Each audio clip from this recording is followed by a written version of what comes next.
Welcome, everybody. It's great to have you with us today. We're joined by Greg Coticchia from the University of Pittsburgh Blast Furnace, and he's also, besides being at the Blast Furnace, which is the University of Pittsburgh's Business Accelerator, he's also an entrepreneur in residence at their Innovation Institute, and he sits on several boards.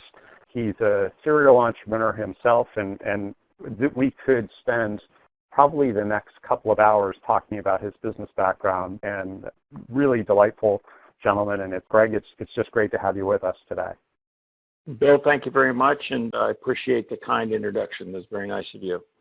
It's great to have you here. So I know the folks listening are really curious about the Blast Furnace. Maybe you could tell us a little bit about that. I know you started in 2015, but what is the Blast Furnace? Yeah, great question. So we take the Blast Furnace moniker from the Pittsburgh heritage of the steel industry and creating something new out of multiple dispersed metals. And that's really the idea behind the University of Pittsburgh's Blast Furnace, which is a focused business student accelerator. And as you said, we started in early 2015.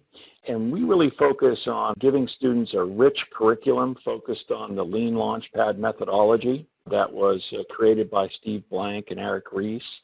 We combine that with deep mentor networks and what we consider, and I think they agree, an inspirational co-working space.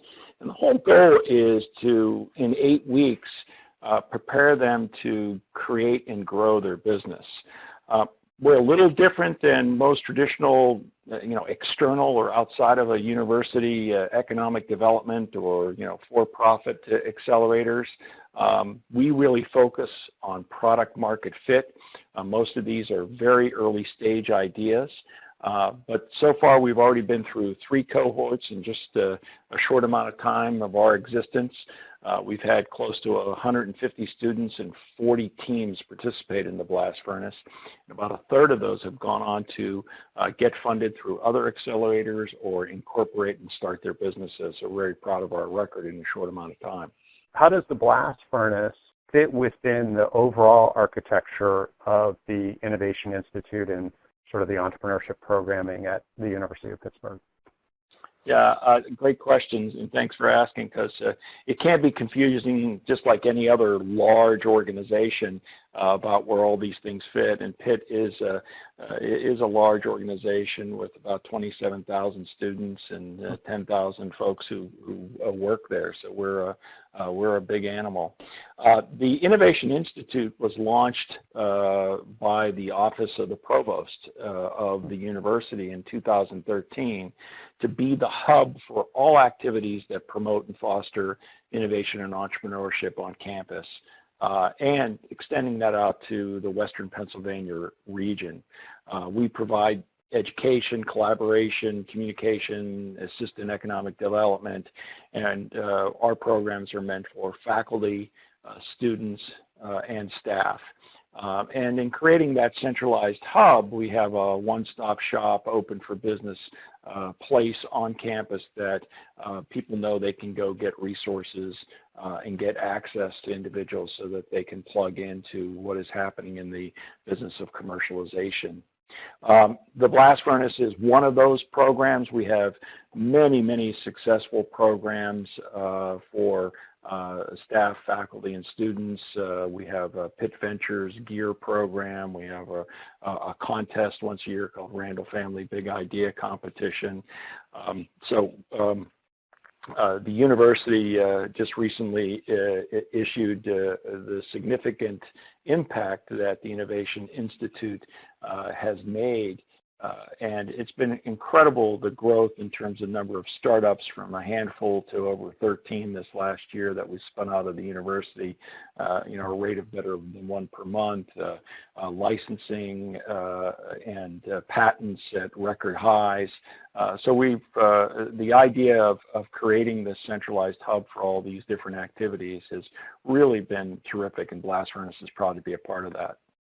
Oh, that's awesome. That's really cool. So it sounds like Blast Furnace is, as you said kind of early on, it's at the early stage of that continuum of work that the Innovation Institute does in terms of engaging and getting students involved in this customer discovery and development process. Absolutely. And, I think you'll see that this is going to be replicated. We've tried to measure best practices from other universities who are doing similar things, and colleagues at other universities. We're open to sharing what we've learned and, things that we think are working or not working that may apply to other universities or other situations. So it's a great time to be an entrepreneur. And it's a great time to, people are focused on businesses on innovation.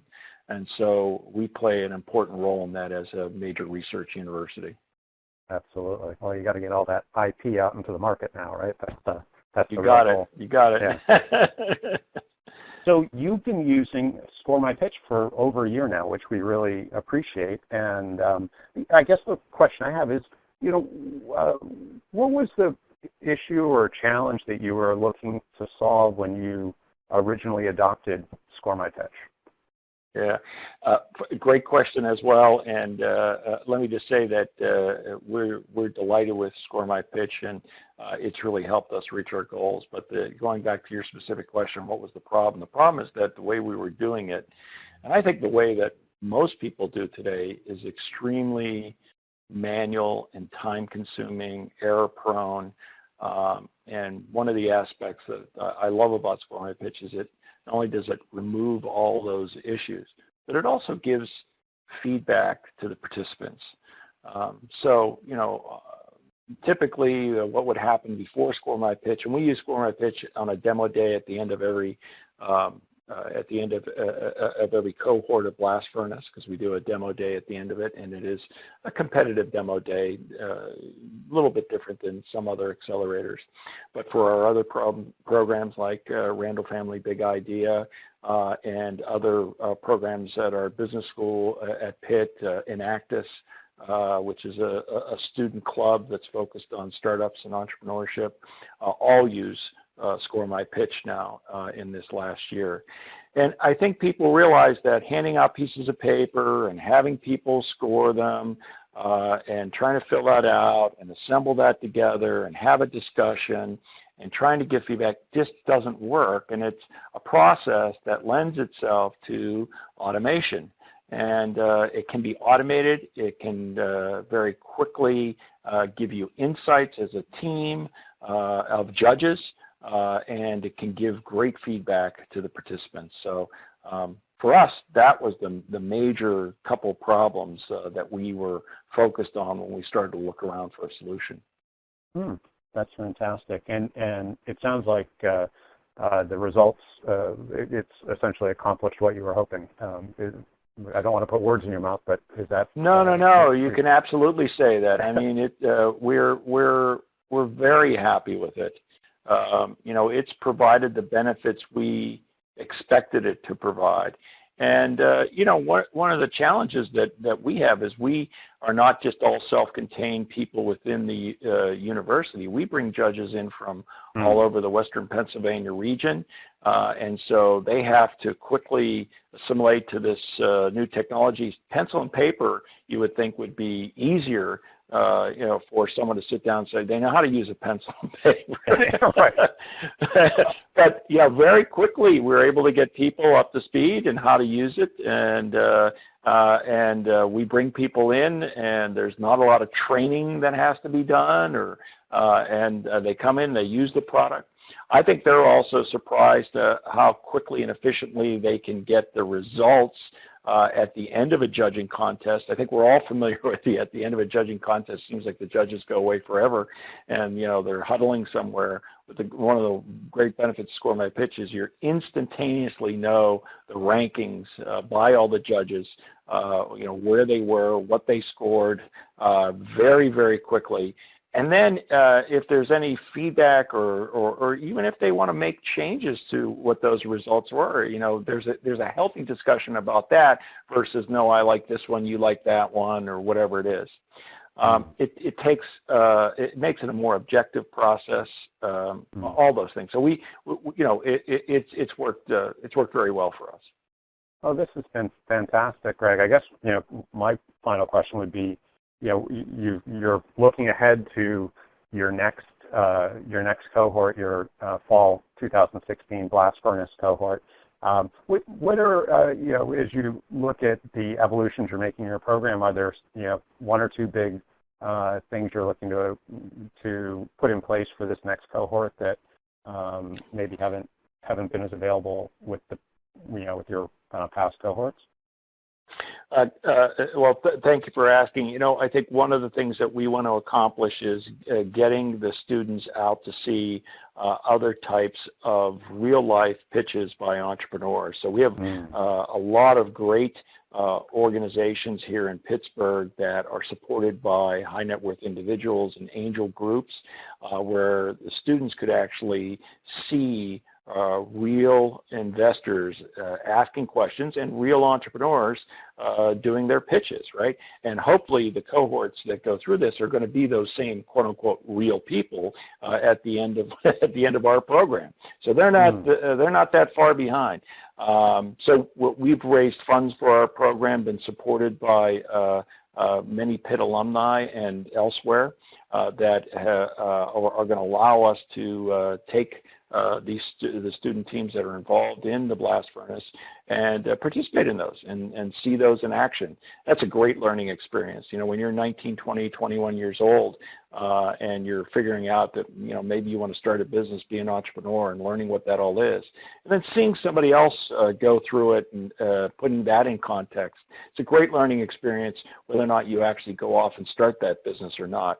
Those are lifelong skills that will benefit you no matter what your career is or size of company that you're going to join and participate in. Oh, that's going to be great. I'm sure getting off campus and out into more of the ecosystem and seeing sort of a next level pitch is really going to be helpful, and even just making the contacts that the student entrepreneurs will make in those settings. That's fantastic. Yeah, we're excited. That's cool. Well, thank you so much for being a part of this, and thank you all for listening. And certainly, we really appreciate your time, Greg. Any final words at all for folks?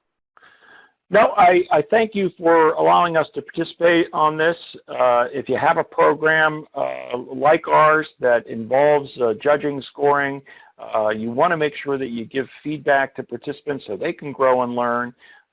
Score My Pitch has been a big benefit to us, and I would encourage people to look at it and make it a part of their program as well. Wow, I'm not sure we could have ended this any better, Greg. Thank you. And thank you all for listening. If you're interested in more information on Score My Pitch, please contact me, Bill Kenny, at bkenny@testmypitch.com or 1-860-573-4821. Thanks so much. Have a great day.